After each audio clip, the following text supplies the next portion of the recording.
이 말씀 보도록 하겠습니다. Romans chapter 10 verse 9 and 10.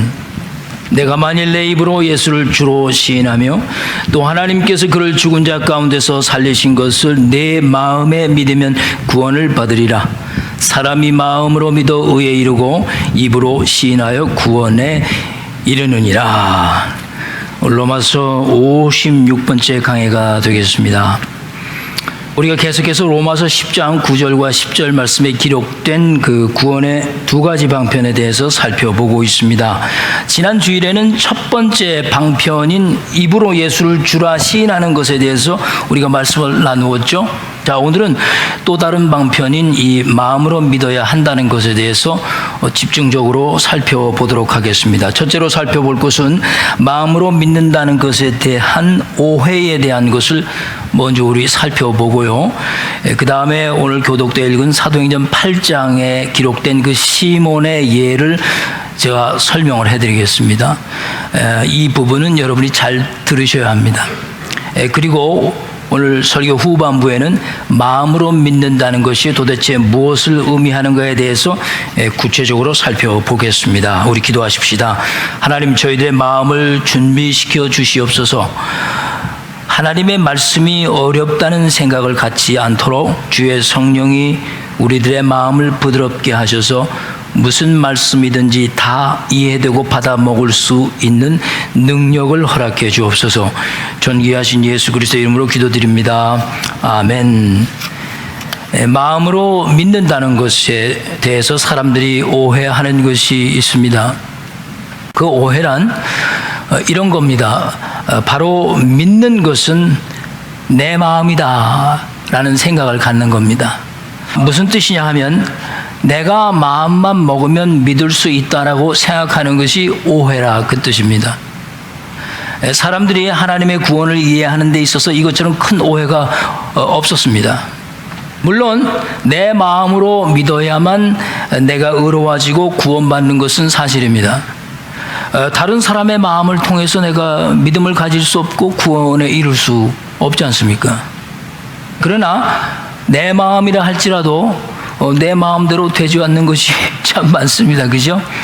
여러분은 지금까지 살아오시면서 모든 것이 마음먹은 대로 다 되셨습니까? 아주 기본적인 질문을 제가 해볼까요? 죄의 문제는 어떠한가요? 죄의 문제.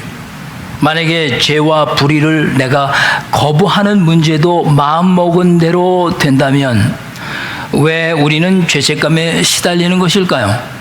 그리고 왜 우리는 이 죄의 문제에서 완전히 자유롭지 못한 것일까요? 사소한 감정의 문제도 내 마음대로 다스릴 수가 없습니다. 그런데 어떻게 하늘에서 제시하고 하나님께서 제시하는 이 구원의 문제를 여러분과 내 마음이 먹은 대로 될 수 있다고 생각을 할 수 있을까요? 그런데 많은 사람들이 그렇게 생각을 한다는 거죠. 이게 첫 번째 큰 오해입니다. 사람들은 이렇게 생각을 하거든요. 혹시 여러분들도 해당될 수도 있습니다. 조금 더 자유롭게 살다가 언젠가는 내가 마음을 먹고 예수를 믿어야지. 그런 사람 많죠. 지금은 내 형편이 이러니 형편이 좋아지면 믿어야지. 내년 1월부터는 나는 예수를 믿을 거야. 나는 오늘 자고 나면 내일 아침부터 믿을 거야. 과연 내가 마음을 먹으면 그때 예수를 믿을 수 있고 또 잘 믿을 수 있는 것일까요? 믿음이 과연 여러분과 내가 마음 먹은 대로 생기는 것일까요? 내가 예수를 믿어 구원받았다라고 말하는 것은 틀렸다고 말을 할 수는 없지만 그렇다고 성경이 말씀하는 것도 절대 아닙니다. 다시 한번 말씀으로 돌아가서 보십시오. 마음으로 믿어 구원을 받는다고 말씀했다고 해서 내가 마음 먹으면 의로워질 수 있고 구원을 얻을 수 있다고 생각하는 것은 매우 큰 오해입니다. 성경에서 말씀하는 구원은 비록 여러분과 내 마음으로 믿어야 함에도 불구하고 그 구원은 사람의 마음에 달려있지 않습니다. 이것이 바로 우리 사람이 가진 마음의 딜레마입니다. 만약에 여러분과 내가 예수님의 십자가와 부활을 여러분의 마음으로 믿을 수 있었다면 그런 일이 여러분 마음에서 발생하기까지 여러분과 내가 전혀 이해할 수 없는 엄청난 일이 여러분 안에서 벌어졌기 때문에 그게 가능한 것입니다. 마음으로 믿어야 한다는 것에 대한 가장 큰 오해는 이런 겁니다. 여러분 잘 기억하세요. 사람의 마음에는 우리 모두가 느낄 수 있고 또 가지고 있는 직관이라는 것이 있습니다. 직감이라고도 말하기도 하죠. 영어로는 이걸 intuition이라고 그래요. 근데 이 사람이 가진 이 intuition, 이 직관은 어떤 사고의 과정을 거치지 않고 사람의 마음에서 즉각적으로 발생하는 어떤 것에 대한 통찰력입니다. 생각할 필요가 없어요. 그냥 느끼는 겁니다. 여러분 모두가 이런 직관을 다 가지고 있습니다. 무엇이라고 구체적으로 딱 설명을 할 수 없지만 여러분과 내 마음에서 느낄 수 있는 것이고 또 실제로 존재하는 그 어떤 것입니다. 이것이 직관이 가진 특성이하여 설명하기가 매우 힘든데 분명히 느끼는 겁니다. 분명한 것은 이 인투이션이, 이 직관이 맞을 수도 있고 틀릴 수도 있다는 겁니다. 이런 직관이 생겨나는 배경은 사람들이 평상시에 자신의 일상생활에서 터득되어져 왔던 이 마음의 습관에서부터 비롯되는 것입니다. 이런 일반적 직관을 많은 그리스도인들이 하나님의 음성이나 성령의 활동으로 혼동하는 경우가 매우 많습니다. 물론 이 직관이라는 것은 결코 나쁜 것은 아니지만 이 직관이 종종 나쁜 곳에도 사용될 수 있고 사람이라면 누구나가 분명히 가지고 있는 것임은 분명합니다. 이 직관에 대해서 중국인 워치만 리라는 사람은 영에 속한 사람이라는 그의 책에서 이 직관을 영의 활동으로 인정을 하는 사람인데 굉장히 조심해야 할 부분입니다. 사람이 가진 직관을 사용할 때 조심해야 하는 것은 우리 마음의 습관에 따라 발생하는 이 직관이 틀리게 될 경우에 내가 믿었던 것이 하나님의 음성과 성령의 활동을 분간하지 못하게 되는 깊은 고민에 빠져야만 합니다. 나는 분명히 내 직관에 따라서 이것이 성령의 활동이요 하나님의 음성으로 듣고 했는데 이게 틀리는 거예요. 그럴 땐 여러분 깊은 고민에 빠지게 될 겁니다. 또한 이런 직관에 대한 의존도가 높아지면 높아질수록 동시에 하나님의 말씀에 대한 신뢰성은 점점 떨어져 간다는 겁니다. 물론 이 직관의 능력이 다른 사람보다 뛰어난 사람들이 종종 있습니다. 그래서 그런 사람들은 자신의 이 뭐라고 표현할 수 없는 직관에 대해서 기가 막히게 설명을 하거든요. 내 직감이 그래, 내 직감이 맞아. 그래서 맞으면 뭐 그냥 대단한 설명들이 나오는 거예요. 그래서 자신이 느낀 그 직관에 대해 아주 상세하게 설명을 합니다. 그러면 정말로 사실처럼 다 들리는 거예요. 이런 것 또한 성령께서 하시는 일로 착각하고 잘못된 길로 빠져든 경우가 허다하게 많습니다. 정직히 말씀드려서 사람은 문자적으로는 이 영이 무엇인지는 분별할 수 있어도 경험상으로는 영에 대해서 정확하게 분별 못하는 게 인간의 단점입니다. 그리고 성경에서 말씀하는 이 영이 무엇인지 또 어디 있는지조차도 사람들은 분간하지 못할 때가 많습니다. 저는 수많은 그리스도인을 대하면서 그런 그리스도인을 너무나 많이 보아왔습니다. 사람이 가진 이 직관과 이 하나님의 영에는 큰 차이가 있습니다. 직관이 결코 할 수 없는 것이 있어요. 이건 제 경험을 통해서 자신 있게 여러분에게 말씀드리는 거예요. 직관으로는 여러분과 나의 마음을 변화시키지 못합니다. 내 직관으로 내 성도를 설득해서 변화시킨 적은 없습니다.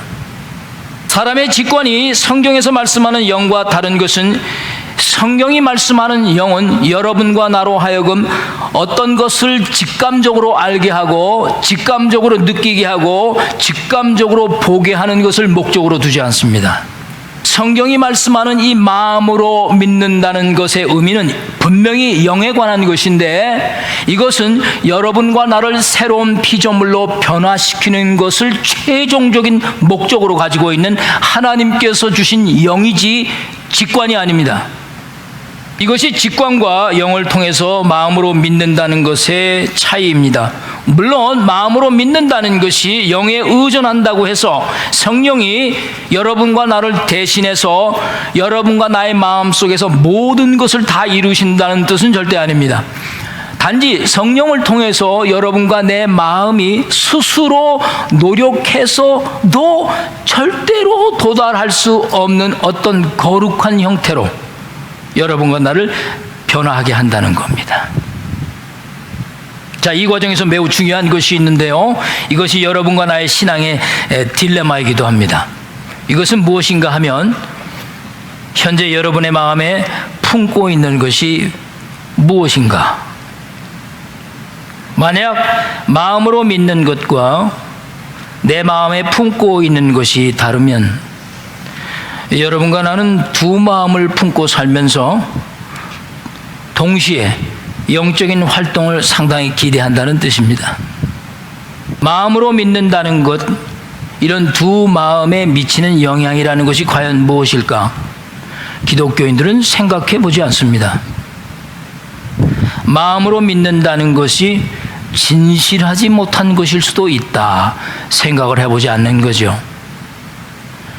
자, 마음에 품고 있는 것과 마음으로 믿는 것이 구체적으로 무엇인가 성경에 기록되어 있는 제가 예화를 이제 오늘 하나 들어드리겠는데 아주 중요한 예화이기 때문에 정신을 차리고 오늘 성경을 뚫어지게 보셔야 합니다.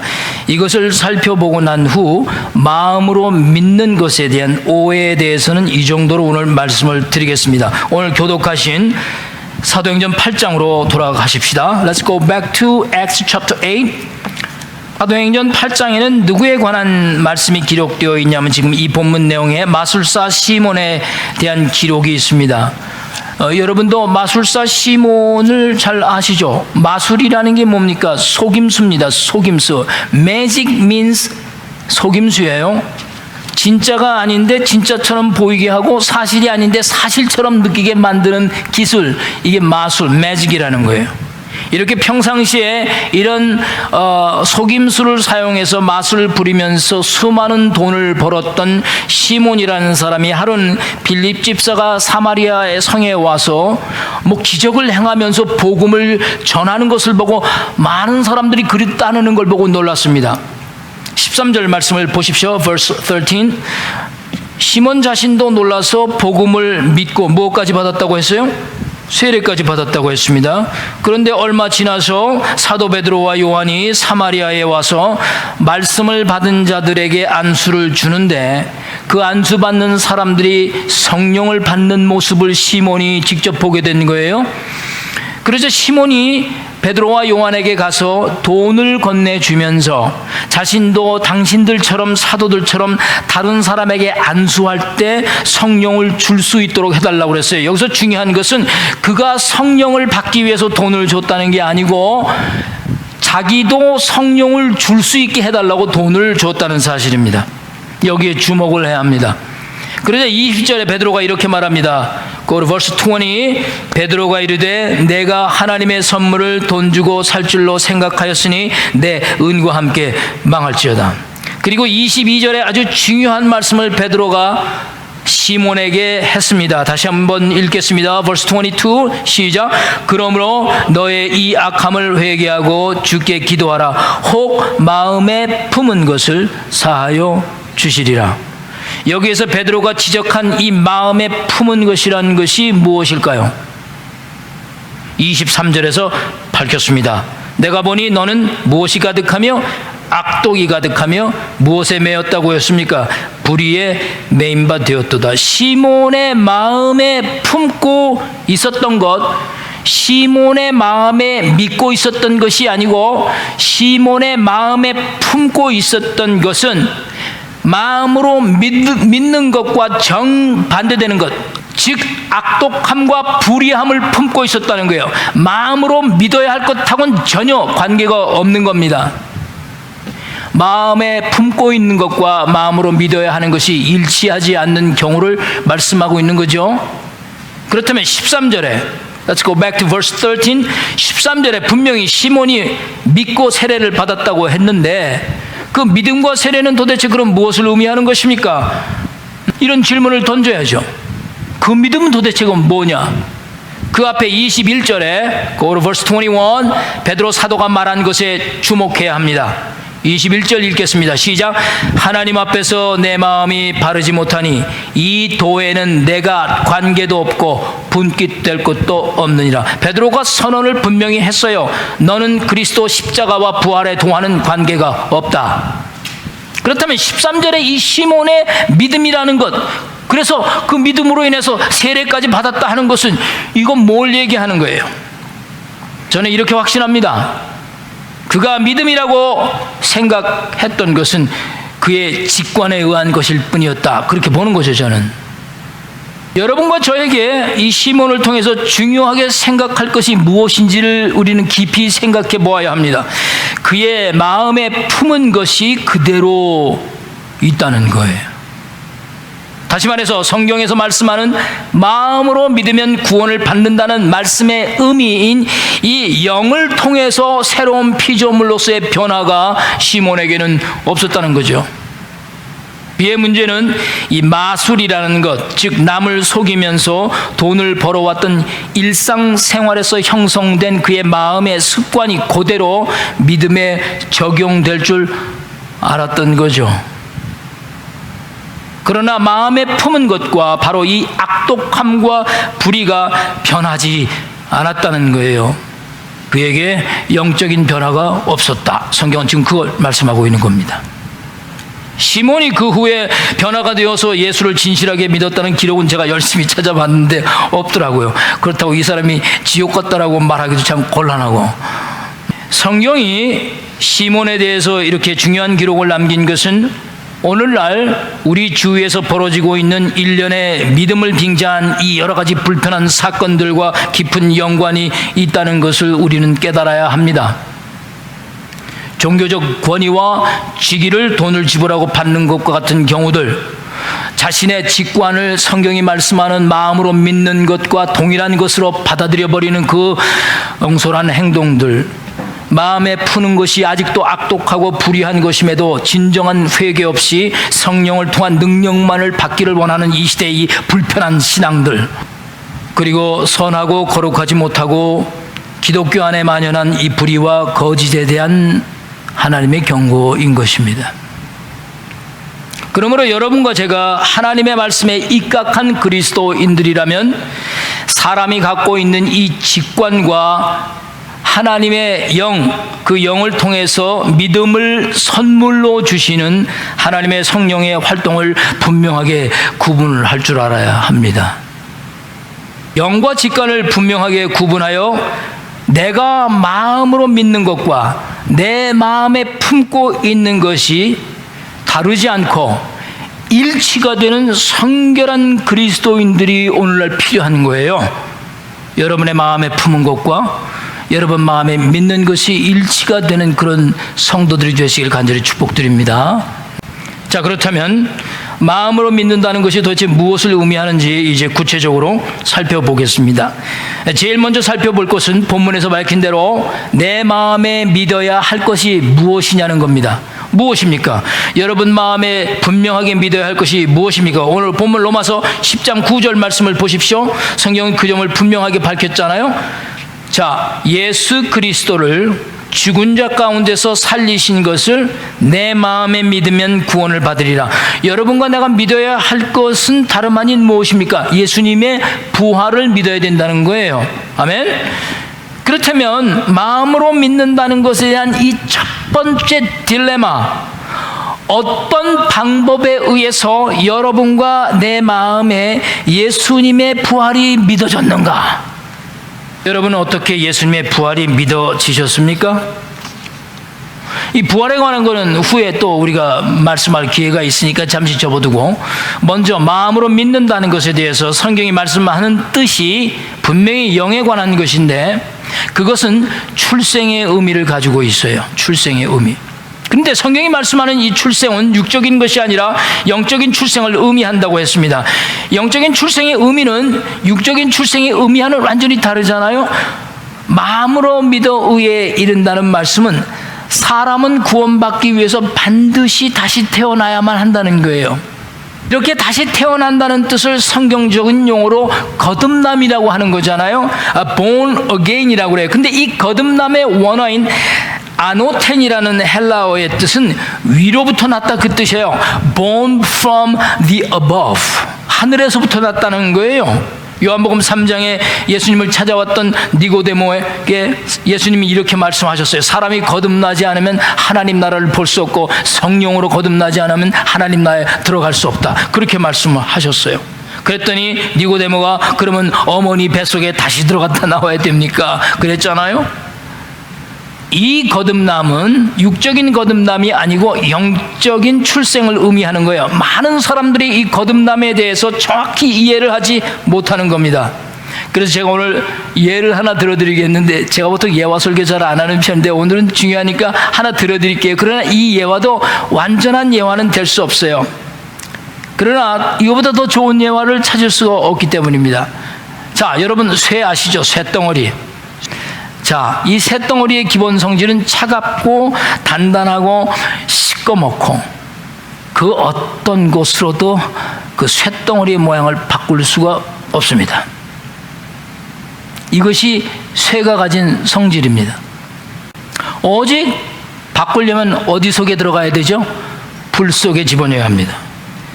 불 속에 오래 있던 쇠를 여러분이 보셨겠지만 벌겋게 달아오르죠. 그런데 이 쇠덩어리를 불 속에서 빼면 다시 어떻게 되죠?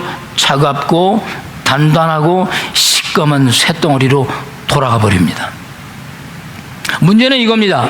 그렇게 빨갛게 달아오는 쇠덩어리를 불 속에서 빼어내서 아주 부드러운 상태에서 어떤 좋은 모양을 만들 수가 있습니다. 두들겨서 그때에 아무리 좋은 모양을 그렇듯하게 만들어도 불 속에 있지 않는 한에는 원래 성향인 단단하고 차갑고 시꺼먼 쇳덩어리가 돼버리는 거예요. 앞만 모양이 예쁘고 좋아도 원래 성향으로 돌아갑니다. 그 본 성향은 그 불에서 나오는 순간부터 원래 성향인 차갑고 단단하고 시꺼먼 쇳덩어리로 돌아가는 거예요.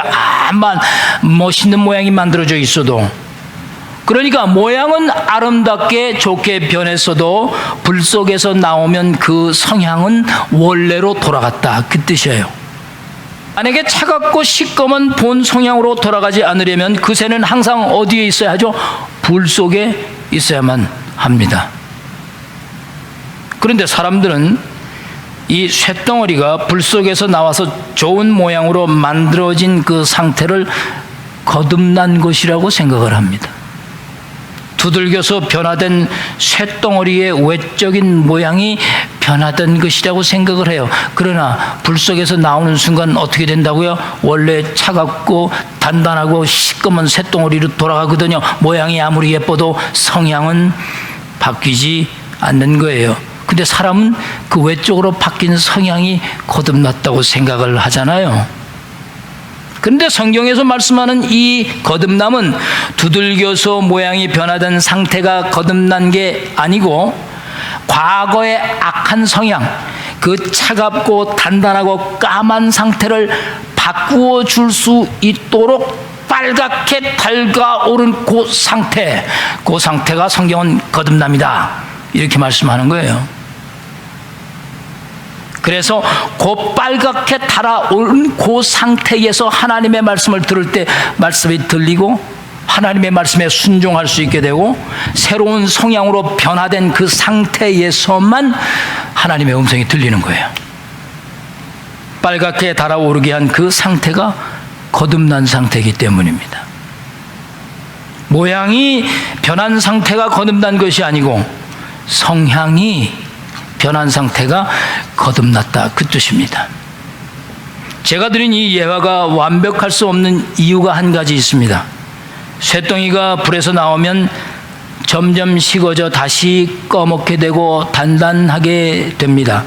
그러나 하늘로부터 난 이 거듭남, born again from the above, 아노덴, 불에서 나와도 영원토록 빨갛다는 거예요. 할렐루야. 그러니 얼마나 거듭남이 신비스러운 일입니까? 쇳덩어리가 불에서 나왔는데도 계속 빨갛다니 이게 있을 수 있는 얘기입니까? 어찌 이런 일이 일어날 수 있습니까? 일어날 수 있어요. 왠 줄 아십니까? 그것이 하나님의 가지고 계신 능력이기 때문에 가능한 거예요.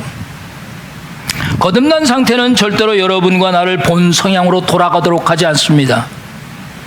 그러므로 거듭났다는 것은 여러분과 나의 어떤 외적인 모양이 변해서 뭐 교회를 열심히 해서 변한 게 아니고 뭐 교회에 내가 많이 갖다 바쳤다고 내가 변한 게 아니고 아무리 선하고 아름다운 말을 했다고 해서 변한 게 아니고 내 본성, 이 죄의 본성 자체가 변해서 하나님의 음성이 들을 수 있고 하나님의 말씀에 순종할 수 있는 이 부드러운 마음의 상태, 그것이 변하고 거듭났다, 그 뜻입니다. 그러므로 거듭남은 여러분과 나의 마음이 빨갛게 달아올라 성경이 말씀하는 그 모든 진리의 말씀을 믿을 수 있는 상태, 마음으로 받아들일 수 있는 그 빨갛게 달아오른 상태, 그것이 오늘 로마서 9장 10장 9절에 말씀하는 마음으로 믿어 할 때 그 상태인 거예요. 여러분이 주님의 부활이 믿어지셨다면, 십자가가 믿어지셨다면 여러분의 마음은 빨갛게 달아오른 상태였기 때문에 그것이 믿어진 겁니다. 여러분의 태도가 변하고 여러분의 말씨가 변하고, 물론 변해야겠지만, 여러분의 생각과 자세가 물론 변해야 하겠지만, 그 자체로 거듭난 것이 아니라 우리 마음의 본 성향 자체가 거듭났다, 그 뜻입니다. 그렇기 때문에 거듭났다고 해서 완전히 여러분과 내가 거룩해진 것이 아닌 겁니다. 단지 성향이 항상 빨갛게 달아오른 상태이기 때문에 모든 것이 하나님 안에서 가능한 것입니다. 그래서 계속 아름다운 모양을 만들어갈 수 있는 상태, 언제든지 두드려서 바꾸어갈 수 있는 상태, 언제든지 두들겨서 거룩한 모양으로 변화되어 갈 수 있는 상태, 영원토록. 할렐루야. 그렇게 빨갛게 달아오른 상태가 되었기에 하나님께서 그를 죽은 자 가운데서 살리신 것을 내 마음에 믿을 수 있는 것입니다. 그래서 진리와 생명의 복음을 들었을 때 주님 곁을 떠나가지 않고 주님 곁에 남게 되는 거예요. 자, 이제 마지막으로 오늘 설교를 제가 정리하겠습니다. 오늘 두 번째로 읽은 요한복음 6장 말씀 66절 이하의 말씀에 보면 거듭난 상태의 사람과 그렇지 못한 사람들을 성경은 분명하게 구분하고 있어요. 빨갛게 달아오른 마음의 상태를 가졌던 사람들과 시꺼먼 쇳덩어리의 상태로 그대로 있는 사람들을 구분했습니다. 자, 수많은 무리들이 오병이어의 기적을 직접 목격했어요. 오늘 6장 초반부에는 그 오병이어의 말씀이 기록되어 있습니다. 그래서 어떤 반응이 일어났습니까? 15절을 보십시오. 15절 말씀에 보면, 자, 우리 한번 같이 읽겠습니다. 15절 말씀 시작. 그러므로 예수께서 그들이 와서 자기를 억지로 붙들어 임금으로 삼으려는 줄 아시고 다시 혼자 산으로 떠나가시니라. 예수님의 오병이어의 기적을 본 사람들이 예수님을 임금 삼으려 했다고 지금 말했어요. 억지로라고 그랬어요.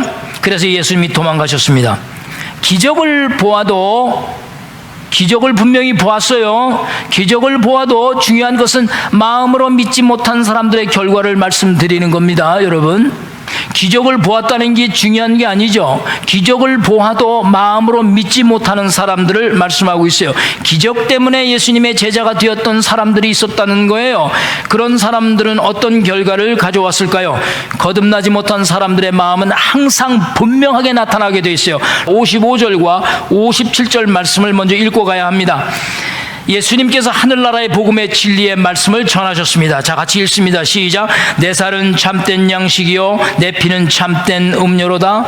내 살을 먹고 내 피를 마시는 자는 내 안에 거하고 나도 그 안에 거하나니 살아계신 아버지께서 나를 보내심에 내가 아버지로 말미암아 사는 것 같이 나를 먹는 그 사람도 나로 말미암아 살리라. 그러자 사람들이 수근거리기 시작하는 겁니다. 이거 도대체 무슨 얘기지? 아니, 자기의 살과 자기의 피를 먹으라는 이 말이 도대체 이게 미친 소리가 아니야? 아니, 내 살을 먹으라니 자기 피를 마시려니 이거 완전 미친 소리구만. 수군대기 시작을 하는 겁니다. 그러자 63절에 예수님께서 마음으로 믿는다는 것이 구체적으로 무엇을 의미하는지 밝히셨습니다. 63절 읽겠습니다. 시작. 살리는 것은 영이니 육은 무익하니라. 내가 너희에게 이른 말은 영이요 생명이라. 들으셨습니까 여러분? 예수님께서 내 살을 먹고 내 피를 마시는 자는 살리라 하신 이 말씀은 육적인 것을 말하는 것이 아니고 영적인 것을 말하는 것이라고 분명히 밝히셨습니다. 그러자 66절에 어떤 일이 벌어졌습니까? 66절 보시겠습니다. 시작. 그때부터 그의 제자 중에서 많은 사람이 떠나가고 다시 그와 함께 다니지 아니하더라. 그렇다면 그 제자 중에서 떠난 사람들은 도대체 무언가요? 그 사람들은 제자라고 따라다니다 왜 떠났나요? 그런데 갑자기 예수님께서 12제자를 바라보시면서 이런 질문을 던지셨습니다. 67절입니다. 시작. 예수께서 12제자에게 이르시되 너희도 가려느냐? 그러자 시몬 베드로가 68절에 뭐라고 대답했어요? 시작. 시몬 베드로가 대답하되 주여 영생의 말씀이 주께 있사오니 우리가 누구에게로 가오리까? 우리가 주는 하나님의 거룩하신 자인 줄 믿고 알았사옵나이다. 믿고 알았다고 했어요. 베드로가 자신이 마음을 먹어서 믿고 알게 되었을까요? 똑같은 주님의 영생의 말씀을 들었는데 어떤 제자들은 그 말씀을 듣고 믿어졌고 어떤 제자들은 똑같은 영생의 말씀을 들었는데 왜 안 듣고 제자 중에서 그들은 떠나고 다시는 돌아오지 않았을까요? 성경 64절에 그 이유를 성경은 분명하게 믿지 않기 때문이라고 규정했습니다. 좀 더 정확히 말하면 마음으로 믿을 수 있는 상태가 아니었다, 그 뜻입니다. 그렇다면 베드로는 이 영생의 말씀이 주께 있다는 생각을 어떻게 가질 수 있었을까요? 베드로는 태어나면서부터 믿음을 갖겠다고 소리를 지르면서 나왔나요? 난 예수를 믿을 거야 하고 나왔나요? 베드로는? 아니면 살다가 내가 언제쯤 어디서 어떻게 믿음을 분명히 가질 거야 마음 먹고 자기가 마음 먹은 그때의 믿음을 가졌던 것일까요? 아니면 어느 날 갑자기 자고 일어났더니 마음속에서 믿음이 올라와가지고 할렐루야 하면서 동성기도가 나오면서 믿었나요? 여러분 그렇게 예수 믿었나요? 내가 가진 이 믿음이라는 것, 이 믿을 수 있었다는 것, 도대체 어떤 경로를 통해서 여러분에게 생겨난 것일까요? 왜 남는 자와 떠나는 자의 차이는 무엇일까요? 성경은 65절 말씀에 정확히 대답하셨습니다. 65절 읽겠습니다. 시작. 아버지께서 오게 하여 주지 아니하시면 누구든지 내게 올 수 없다. 이것이 이유입니다. This is why I told you that no one can come to me unless necessary condition, unless 꼭 그래야만 된다는 거예요. unless 하나님 아버지께서 그렇게 하지 않으시면 절대 그렇게 될 수가 없다. 요한복음 3장 44절도 똑같은 말씀을 했어요. 예수님께서 이미 말씀하신 겁니다. 나를 보내신 아버지께서 너를 이끌지 아니하시면 아무도 내게 올 수가 없다. 할렐루야. 여기도 unless necessary condition, unless the Father God, 하나님이 아니면 그렇게 할 수 없다. 성경은 지금 이 요한복음을 통해서 믿게 하시는 분, 마음으로 믿게 하시는 분이 분명히 누군지를 밝히셨어요. 여러분과 내가 이 믿음을 가졌습니다. 마음으로 믿는다는 것은 여러분과 내가 마음 먹어서, 내가 마음 먹었기 때문에 믿을 수 있는 것이 절대 아닌 겁니다. 여러분과 내가 마음을 먹었기 때문에 예수님의 십자가가 믿어지고 부활이 믿어지는 것은 없습니다. 분명하게 성경이 말씀했듯이 하나님 아버지께서 이끌지 않으시면 절대 불가능한 것입니다. 예수 그리스도에 대한 믿음은 여러분 것이 아닙니다.